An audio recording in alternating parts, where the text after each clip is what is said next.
Hello everyone, I hope you all are fine. Start करते हैं आज का सेशन। जैसा कि मैंने आपको सुबह शॉर्ट सेक्शन के द्वारा शेयर की थी कि हमें इस वीक में कौन कौन से टॉपिक्स पेपर 1 यानी कि कॉमन सेक्शन के कवर करने हैं, ठीक है। उनके अकॉर्डिंग जो सीडीपी के टॉपिक्स थे वो मैं आपको जो लास्ट मैराथन मैंने दी थी आपको उसके अकॉर्डिंग वो कवर हो चुके हैं। उसमें ये 5 टॉपिक कवर करवाए गए हैं। तो आज हम करेंगे एमसीक्यू सोल्व। सो स्टार्ट करते हैं एमसीक्यूज। फर्स्ट है Which of the following best defines child development? So child development को सबसे अच्छे तरीके से कौन से ऑप्शन में डिफाइन किया गया है? फर्स्ट है फिजिकल चेंज ओनली। जब भी देखो एलिमिनेशन मेथड क्या होता है कि जो नेगेटिव पॉइंट्स हों उनको हमेशा काट दो और जो आपके पास बचेगा वो आपका आंसर होगा। जैसे कि इन ऑप्शंस में देखो आप, जहाँ पे भी आपको ओनली दिखाई दे, कभी भी ओनली जब भी दिखाई दे तो वो ऑप्शंस आपका होगा ही नहीं। ऑप्शंस वो होंगे ही नहीं जहाँ पे ओनली आपको दिखाई दे। सबसे अच्छी ट्रिक है ये, मैं बताती हूँ आपके लिए, ठीक है। तो जहाँ पे ऑप्शन ओनली आपको दिखाई दे किसी भी ऑप्शन में, वहाँ से उस ऑप्शन को कट कर दो, बाकी जो बचेगा उनमें से एलिमिनेट करो, ठीक है। तो देखो फिजिकल चेंजेस ओनली नहीं होगा, mental and emotional changes only नहीं होगा, changes due to environment only, सिर्फ एनवायरमेंट वाले भी नहीं होंगे, सिर्फ मेंटल और इमोशनल भी नहीं होंगे और सिर्फ फिजिकल चेंजेस भी नहीं होंगे। तो क्या होंगे?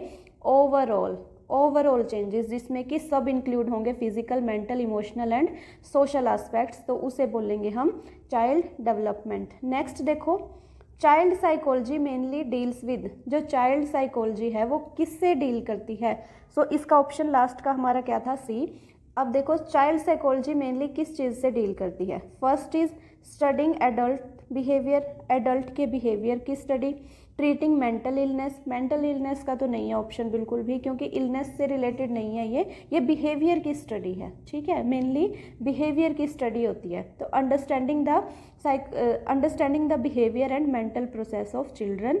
अंडरस्टैंडिंग पॉलिटिकल तो बिल्कुल भी नहीं आएगा ऑप्शन में, ठीक है। पॉलिटिकल नहीं होगा। स्टडिंग एडल्ट के बिहेवियर, ओनली बिहेवियर भी नहीं होगा, ठीक है। ट्रीटिंग मेंटल इलनेस भी नहीं होगा। तो आपका ऑप्शन राइट ऑप्शन जाएगा ये। वैसे अगर दूसरा कोई ऑप्शन ना होता तो हमारा ऑप्शन ये सही जाता, ए वाला, लेकिन अब इससे बेटर ऑप्शन हमारे पास क्या है? Understanding the behaviour and mental process of children. तो option number C is the right answer. Next देखते हैं, which branch of psychology is most relevant for teachers? Teachers के लिए सबसे रेलिवेंट, सबसे लिंक्ड उनसे, ठीक है, उनसे लिंकिंग जो है वो कौन सी ब्रांच है साइकोलॉजी की? First is clinical psychology, second industrial psychology, third child psychology, fourth is animal psychology. बहुत इजी ऑप्शन है इनमें से। चाइल्ड साइकोलॉजी है जो टीचर से रिलेटेड है, बाकी इनमें से कोई भी टीचर से रिलेटेड नहीं है। Next question is, who is considered the father of adolescence? Adolescence के फादर किसको कंसिडर किया जाता है? Option number D, Stanley hall को। स्टैनले हल बोलते हैं जी, स्टैनले हल, जिनको क्या बोला जाता है? Father of adolescence. तो ये बात आप ध्यान रखेंगे। नेक्स्ट है, according to Stanley Hall adolescence is a period of, तो क्या है? काल्म और डिसिप्लिन। काल्म एंड डिसिप्लिन का तो बिल्कुल भी नहीं होता, ठीक है। कौन सा? एडोलेसेंस पीरियड जो बिल्कुल भी काल्म और डिसिप्लिन नहीं होता। स्ट्रेस एंड स्ट्रॉम हो सकता है। इमोशनल स्टेबिलिटी नहीं होता, इंस्टेबिलिटी हो सकता है, ठीक है। तो स्टेबिलिटी अपने आप ही कट हो जाएगा। नेक्स्ट है हाई लर्निंग कैपेसिटी, ये भी नहीं होता, ठीक है, लर्निंग, क्योंकि इसके ऊपर बेस्ड नहीं है। तो इसमें से क्या आएगा? स्टैनले हॉल के अकॉर्डिंग स्ट्रेस एंड स्ट्रॉम की एज भी बोला जाता है किसको? एडोलेसेंस एज को। नेक्स्ट आता है Stanley Hall's theory of development emphasised. Stanley Hall की जो थ्योरी ऑफ डेवलपमेंट है वो किसके ऊपर फोकस करती है, किसके ऊपर जोर देती है? फर्स्ट है the role of teacher, second the role of environment. Only वाला ऑप्शन कट हो जाएगा, तो बी ऑप्शन आपका cut. Next is biological maturation, हो सकता है। सोशल कल्चरल लर्निंग, ये भी हो सकता है। तो आपका क्या आएगा सबसे ज़्यादा? देखो रोल ऑफ टीचर का भी होता है, ठीक है, इसमें जैसे प्यूपिल वाला आपका बताया गया है, ठीक है। बायोलॉजिकल मैचुरेशन भी होता है, सोशल कल्चरल लर्निंग भी होता है, बट इनमें से जो सबसे स्ट्रिक्ट बैठता है स्टैनले हॉल के साथ वो है बायोलॉजिकल मैचुरेशन। क्यों? क्योंकि इन्होंने क्या बताया है? फिजिकल डेवलपमेंट जो होती है, कैसे हेरिडिटी इम्पैक्ट करती है, ठीक है, इन सब चीज़ों के बारे में बात की है स्टैनले हॉल ने। स्टैनले हल ने। और क्या, जैसे दिमाग का वेट कितना होता है, दिमाग का जैसे बॉडी की हड्डियाँ कितनी होती हैं बॉडी में, ठीक है, जब बच्चा पैदा होता है, तो ये सब बायोलॉजिकल चीज़ें हैं, ठीक है। तो इस सब में आता है हमारा बायोलॉजिकल मैचुरेशन, इसलिए एम्फेसाइज किसके ऊपर किया गया है, बायोलॉजिकल मैचुरेशन के ऊपर। Next question is growth refers to, growth देखो डेवलपमेंट एंड ग्रोथ में क्या डिफरेंस है। ग्रोथ होती है ओनली जो हमें फिजिकली दिखाई दे, ठीक है, जिसको हम अपनी आंखों से देख सकते हैं, तो वो क्या होती है, क्वांटिटेटिव चीज़ें, ठीक है, जिनको हम काउंट कर सकते हैं, माप सकते हैं, जैसे हाइट है मेज़र की जा सकती है, वेट है मापा जा सकता है, ठीक है, तो इस तरीके से। और डेवलपमेंट जो होती है, डेवलपमेंट क्या होती है, डेवलपमेंट होती है क्वालिटेटिव एंड क्वांटिटेटिव बोथ। जो ये वाला ऑप्शन है, अगर इसकी जगह पे होता डेवलपमेंट तो आपका ऑप्शन क्या आता, आपका ऑप्शन आता ये, लेकिन अब हमें ग्रोथ दिया गया है, तो ग्रोथ क्या है, ओनली क्वांटिटेटिव। अब यहाँ पे ये ऑप्शन लागू नहीं होता, जो मैंने आपको कहा था कि ओनली वाले कट कर देना, तो आपको इन बातों का भी ध्यान रखना है। Next question is 8th question, development includes, development में क्या क्या आता है, फिजिकल चेंजेस आते हैं, ओनली नहीं आएगा, क्योंकि डेवलपमेंट में मैंने अभी आपको लास्ट क्वेश्चन में बताया कि ओवरऑल आता है, ओवरऑल चेंजेस होते हैं, चाहे वो पर्सनैलिटी हो, फिजिकल, मेंटल, सब चीज़ें शामिल होती हैं उसमें, तो ओवरऑल पे हम फोकस करेंगे, overall changes in personality. Next question is which of the following is not a principle of development, इनमें से कौन सा जो है वो प्रिंसिपल ऑफ डेवलपमेंट का प्रिंसिपल नहीं है, ठीक है, फोकस ऑन द वर्ड नहीं है, note. First is development is continuous, life जो हमारी है बर्थ से, जो डेवलपमेंट है वो बर्थ से लेके डूम तक होती है, ये हमने पढ़ा है, ठीक है, तो ये सही है। Development is uniform for all, development is uniform for all, ये वाला कंसेप्ट गलत है, अगर आपको याद हो तो। यूनिफॉर्म नहीं होती, क्या होती है, स्पाइरल होती है, और सभी के लिए डिफरेंट होती है, ठीक है, पर्टिकुलरली आइडेंटिकली जो होती है वो हर पर्सन की इंडिविजुअली डिफरेंट होती है डेवलपमेंट। नेक्स्ट इज प्रिडिक्टेबल भी होती है, जैसे कि पूत के पैर पालने में दिख जाते हैं, सेम वही कंसेप्ट यहाँ पे अप्लाई होता है। Development proceeds from general to specific, general to specific ये मूव करती है, ये भी बात सही है। तो इनमें से ऑप्शन नंबर बी यूनिफॉर्म वाला जो कंसेप्ट है वो रॉन्ग है, ठीक है, तो हमारे 9th का हो जाएगा option number B. Next question, Vygotsky emphasise the importance of, पहले भी बताया है, ये क्या आएगा, सोशल, देखो वो था स्टैनले हॉल का, स्टैनले हॉल ने किसके ऊपर फोकस किया, बायोलॉजिकल फैक्टर्स के ऊपर, ठीक है, स्टैनले हॉल ने किसके ऊपर किया, बायोलॉजिकल फैक्टर्स। और वाइगोस्की की थ्योरी जो है वो मेनली क्या है, सोशल इंटरेक्शन के ऊपर बेस्ड है, सोशल इंटरेक्शन, ठीक है, तो आपको option number C is the right answer. Only environment भी नहीं आएगा, social interaction, social culture interaction आता है। वाइगोस्की के अकॉर्डिंग चाइल्ड डेवलपमेंट क्या होती है, इंटरेक्शन से होती है, ठीक है। नेक्स्ट क्वेश्चन है, the zone of proximal development is a concept by, zone of proximal development का कंसेप्ट किसने दिया था, वाइगोस्की ने, ठीक है, वाइगोस्की ने, तो ये ध्यान रखना। प्याजे का कोग्निटिव डेवलपमेंट है, फ्रूड का है जो हमारा साइको एनालिटिकल डेवलपमेंट, ठीक है, स्किनर की है ऑपरेंट कंडीशनिंग, तो इस तरीके से ये जो है वाइगोस्की का क्या है, जोन ऑफ प्रोक्सिमल डेवलपमेंट किससे रिलेटेड है, वाइगोस्की से।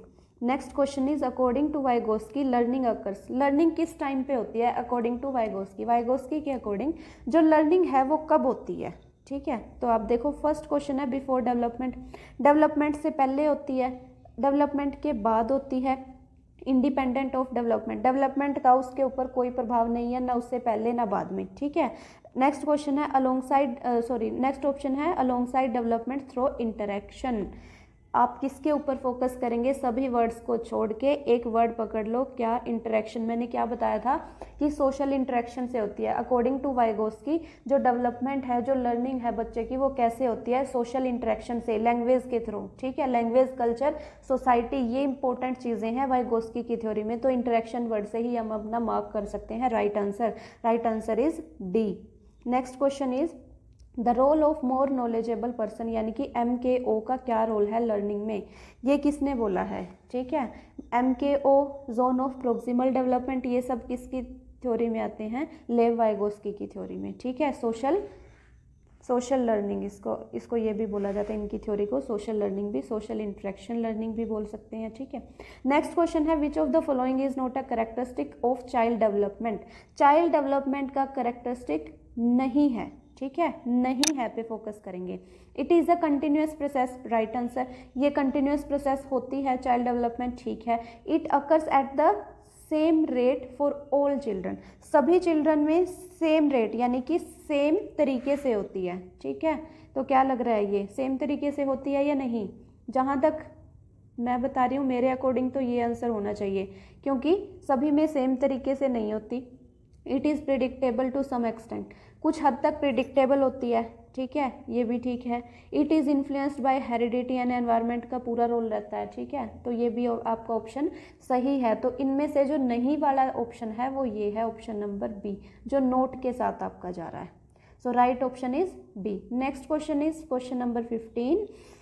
The scientific study of behaviour and mental processes of children is called, क्या कहेंगे?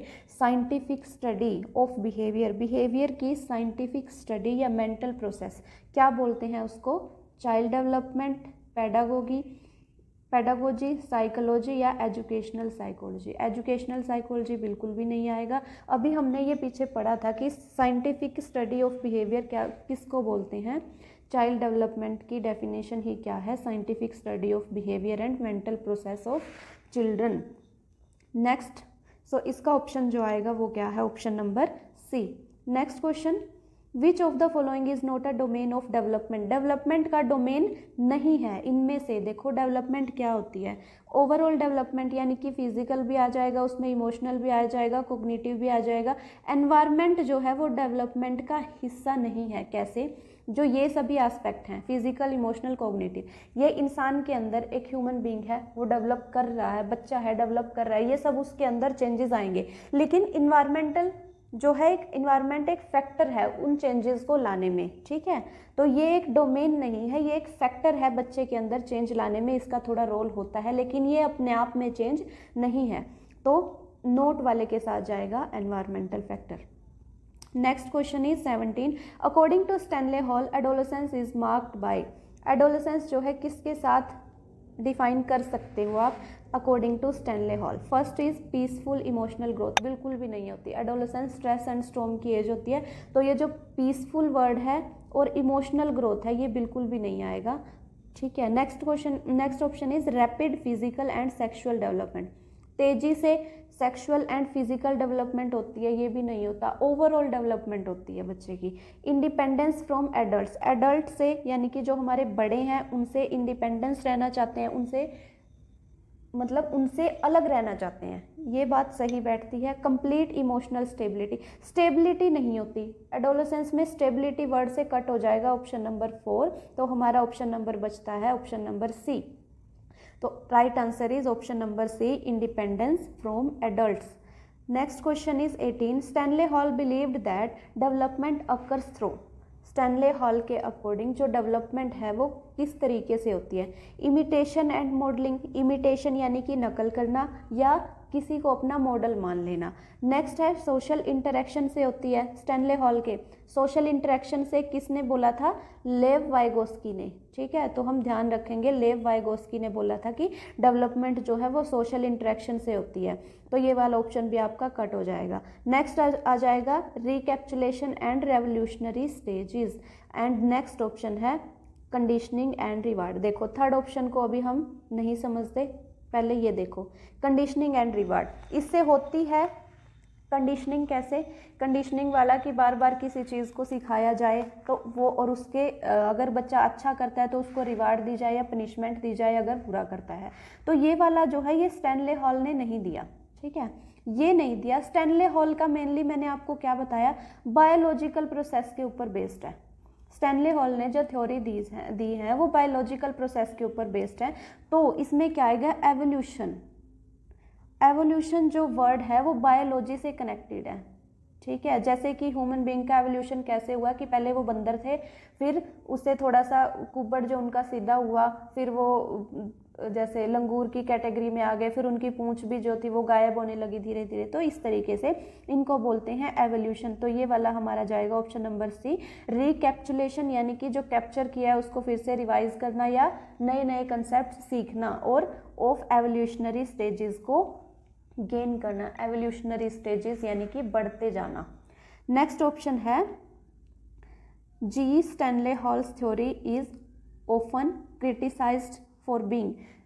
स्टैनले हॉल की थ्योरी को क्यों क्रिटिसाइज किया जाता है, क्यों? Too focused on environment, environment के ऊपर तो ये फोकस्ड है ही नहीं है, ठीक है, तो ये ऑप्शन हमारा कट हो जाएगा। Next option is lacking scientific evidence. देखो इन्होंने बायोलॉजिकल स्टडी की बात की है, तो साइंटिफिक एविडेंस होना बहुत ज़रूरी है, ठीक है, बनता है ना कि scientific study biological evidence, biological study तो साइंटिफिक एविडेंस होना ज़रूरी है, तो ये ऑप्शन हमारा हो सकता है। पहले अगले ऑप्शंस देखते हैं। इग्नोरिंग एडोलेसेंस, ये बिल्कुल भी नहीं है, एडोलेसेंस को इग्नोर नहीं किया गया। नेक्स्ट ऑप्शन है too focused on cognitive skill, cognitives only, cognitive skill के ऊपर फोकस नहीं किया गया, क्योंकि इन्होंने फोकस किसके ऊपर किया था, बायोलॉजिकल स्टडी। तो जो हमारा ऑप्शन जाएगा वो ऑप्शन नंबर बी जाएगा 19। 19 का ऑप्शन नंबर बी। इस तरीके से आप एलिमिनेशन मेथड यूज़ करके अगर आपको किसी क्वेश्चन में डाउट भी है तो भी आप इजीली उसका आंसर फाइंड आउट कर सकते हो। Next question is which one of the following statements about growth and development is correct. Growth and development, इनके बारे में कौन सी स्टेटमेंट जो है वो करेक्ट है? तो देखो first is growth continuous through out life. देखो जो ग्रोथ है वो थ्रू आउट लाइफ चलती रहती है, नहीं, ये ऑप्शन रॉन्ग हो जाएगा। क्यों? क्योंकि वो है डेवलपमेंट, डेवलपमेंट जो है वो थ्रू आउट लाइफ चलती है, लेकिन ग्रोथ जो है वो स्पेसिफिक टाइम पे आके रुक जाती है। जैसे कि हमारी फिजिकल ग्रोथ यानी कि हमारी हाइट, एग्जाम्पल के लिए जो हाइट है, हाइट बढ़ने की एक उम्र होती है, उसके बाद वो नहीं बढ़ती। Next option is development stops after adolescent. ये भी ऑप्शन गलत है, क्योंकि यहाँ पे आपका ग्रोथ होता तो ये ऑप्शन ठीक हो जाता, लेकिन जो क्या है डेवलपमेंट जो है वो एडोलेसेंस के बाद आके नहीं रुकती, बल्कि जो डेवलपमेंट है वो लाइफ लॉन्ग चलती है। Next is growth is quantitative, development is qualitative. ये ऑप्शन बिल्कुल सही है आपका कि जो ग्रोथ होती है वो क्वांटिटेटिव यानी कि हम उसको मेज़र कर सकते हैं, गिन सकते हैं, माप सकते हैं, लेकिन जो हमारी डेवलपमेंट होती है वो क्या है, इज़ क्वालिटेटिव यानी कि ओवरऑल डेवलपमेंट के ऊपर फोकस करता है। नेक्स्ट है growth and development mean the same. Growth और डेवलपमेंट का मतलब सेम होता है? नहीं, बिल्कुल भी नहीं। ग्रोथ एंड डेवलपमेंट दोनों बिल्कुल अलग अलग चीज़ें हैं।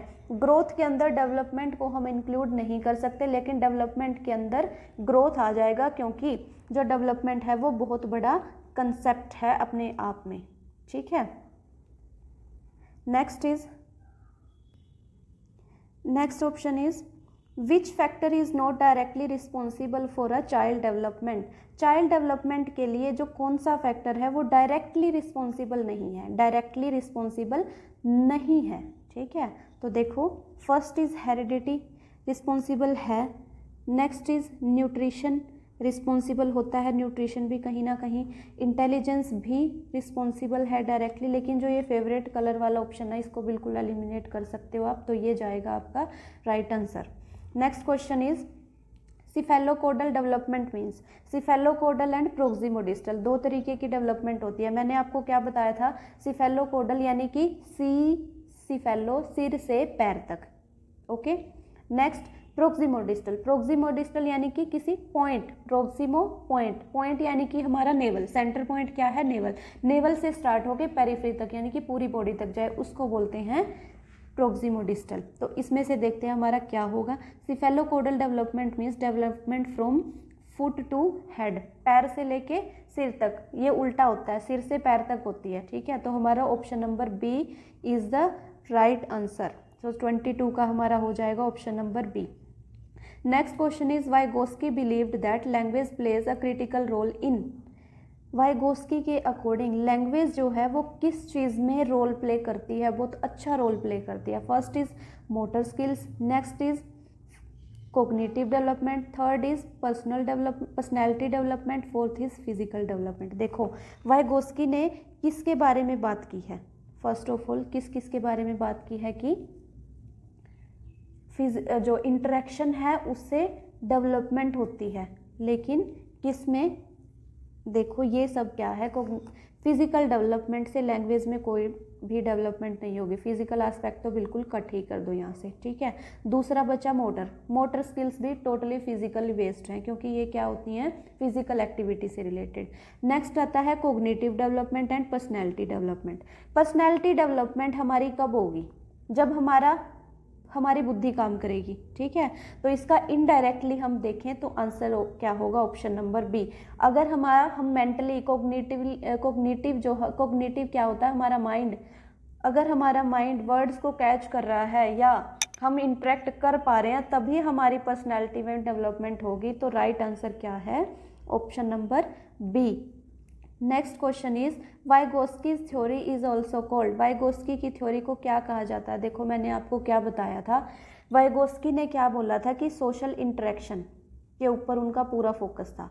सोशल इंटरेक्शन, तो इनकी थ्योरी को क्या बोलते हैं, social constructivist theory. Social constructivist theory is the right answer. Next question is which of the following is most important in Vygotsky theory. Vygotsky की थ्योरी में सबसे ज़्यादा इंपॉर्टेंट क्या है, रिवार्ड पनिशमेंट नहीं, हेरिडिटी फैक्टर नहीं, मैचुरेशन भी नहीं, मैंने क्या बताया था, इंटरेक्शन, पीयर। देखो MKO कौन होता है, मोर नॉलेजेबल पर्सन, ठीक है।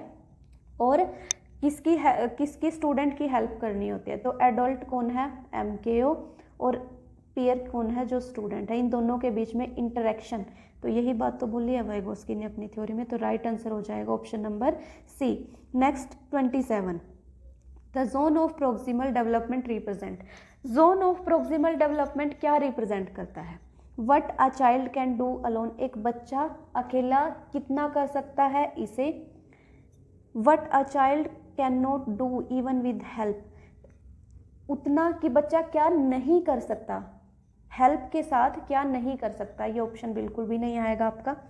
The difference between what a child can do alone and with help, दोनों के बीच में क्या डिफरेंस है। सो जोन ऑफ प्रोक्सिमल डेवलपमेंट क्या है कि बच्चा हेल्प के साथ और बिना हेल्प के कितना ग्रो कर सकता है। पहले बिना हेल्प के क्या उसका डेवलपमेंट का लेवल है, सो वो आता है level of actual development, LAD, level of actual development. और जोन ऑफ प्रोक्सिमल डेवलपमेंट होता है कि हमारा डिजायर्ड बिहेवियर वो हेल्प के थ्रू बच्चा कितना अचीव कर पाता है। तो option number C is the right answer. What option number 4 भी देख लो, what a child has learned in school, बिल्कुल भी कनेक्टेड नहीं है। तो option number C is the right answer. Next question is the term pseudo maturity. Pseudo maturity is in child development refers to, child development में pseudo maturity क्या होती है, infancy में टोटली इमिटेशन होता है, अर्ली चाइल्डहुड, एडोलेसेंस या later childhood. तो इनमें से देखो इसका कंसेप्ट मैं पहले आपको बता दूं, सूडो मैच्योरिटी क्या होता है कि जितना बच्चे का लेवल होता है ना उससे बड़ी बातें करना, ठीक है। जो बच्चे का लेवल है उससे बड़ी बातें करना। जैसे बच्चा 8 साल का है तो बातें करे वो 14 साल वाले बच्चे जैसी, लेकिन कभी कभी वो अपना बिहेवियर जिस एज का वो है उसी के अकॉर्डिंग बिहेवियर शो कर दे। तो ये हमारा कंसेप्ट क्या है, सूडो मैच्योरिटी, मतलब दिखावटी बिहेवियर हम बोल सकते हैं, या दिखावटी इंटेलिजेंस। तो ये किस एज में होती है, ये होती है हमारी चाइल्डहुड में, मेनली होती है हमारी चाइल्डहुड में। देखो अगर आपको अर्ली चाइल्डहुड और लेटर चाइल्डहुड का ऑप्शन ना देके ओनली चाइल्डहुड दिया जाए तो आप चाइल्डहुड के ऊपर टिक लगाएंगे, लेकिन अगर अर्ली और लेटर चाइल्डहुड दिया जाए तो आप किस पे लगाएंगे, आप लगाएंगे लेटर चाइल्डहुड पे, ठीक है। Next question is which of the following best reflects the modern definition of psychology. Modern definition क्या है, साइकोलॉजी की मॉडर्न डेफिनेशन क्या है। First option is the study of the soul and metaphysical experiences. ये पुरानी है, देखो सोल वाला जो कंसेप्ट है ये समझ लो वो पुराना हो चुका है, अब ये नहीं चलता। अब क्या चलता है, science of behaviour and mental process, ये आपका हो सकता है ऑप्शन। नेक्स्ट है the study of human consciousness and unconsciousness. देखो soul, consciousness, philosophy, mind, spirit, ये सब क्या कंसेप्ट हैं, ये पुराने हैं। अब क्या चलता है, साइंस। ये बात आप ध्यान में रखेंगे। और उसी तरीके से हमारा option number B, the science of behaviour and mental process is called the, क्या कहलाती है, the study of reflects the modern definition of psychology. So ये हमारा B option is the right answer. Next question is question number 30th, ये है हमारा last question. Which key aspect differentiates scientific psychology from philosophical psychology. देखो इस question के according क्या है कि साइंटिफिक साइकोलॉजी या फिलोसफिकल साइकोलॉजी जो है उन दोनों में क्या चीज़ है जो अलग करती है उनको। साइंटिफिक यानी कि मॉडर्न स्टडी, फिलोसफिकल यानी कि जो पुराने टाइम पे स्टडी होती थी। तो इन दोनों में क्या डिफरेंस है मेजर, देखते हैं। First is inclusion of cultural myth. Cultural जो मिथ्स हैं वहाँ पे आ जाता है डिफरेंट, ठीक है। नेक्स्ट है use of subjective reasoning. Subjective reasoning भी हो सकता है, बट यहाँ पे अगर ऑब्जेक्टिव होता तो बेटर ऑप्शन हो सकता था ये, तो ये ऑप्शन भी हमारा नहीं बनेगा। नेक्स्ट है reliance on intuition and introspection. दोनों में क्या डिफरेंस है कि एक की जो इंट्यूशन के ऊपर और इंट्रोस्पेक्शन, ये किस में आ जाएगा आपका साइकोलॉजिकल, जो फिलोसफिकल। देखो यहाँ पे देखो, फर्स्ट इज़ कल्चरल मिथ, हम जाएंगे इसके साथ। इसमें क्या आएगा, ये फिलोसफिकल एस्पेक्ट है। नेक्स्ट आ जाता है सब्जेक्टिव रीजनिंग। सब्जेक्टिव रीजनिंग तो वैसे ही गलत हो जाएगा क्योंकि ऑब्जेक्टिव रीजनिंग आना चाहिए। नेक्स्ट आता है इंट्यूशन का कोई काम नहीं होता, वैसे इंट्रोस्पेक्शन एंड इंट्यूशन ये भी किस में चला जाएगा, फिलोसफिकल स्टडी में। नेक्स्ट आ जाएगा emphasises on empirical observation and experimentation, तो इनमें आ जाएगा हमारा, देखो क्या ऑप्शन, ऑप्शन नंबर डी आएगा इसका राइट आंसर। एक बार दोबारा से मैं आपको समझा दूं। विच key aspect differentiate scientific psychology from philosophical psychology. तो हमें क्या बताना है कि साइंटिफिक साइकोलॉजी है वो कैसे अलग है फिलोसफी से।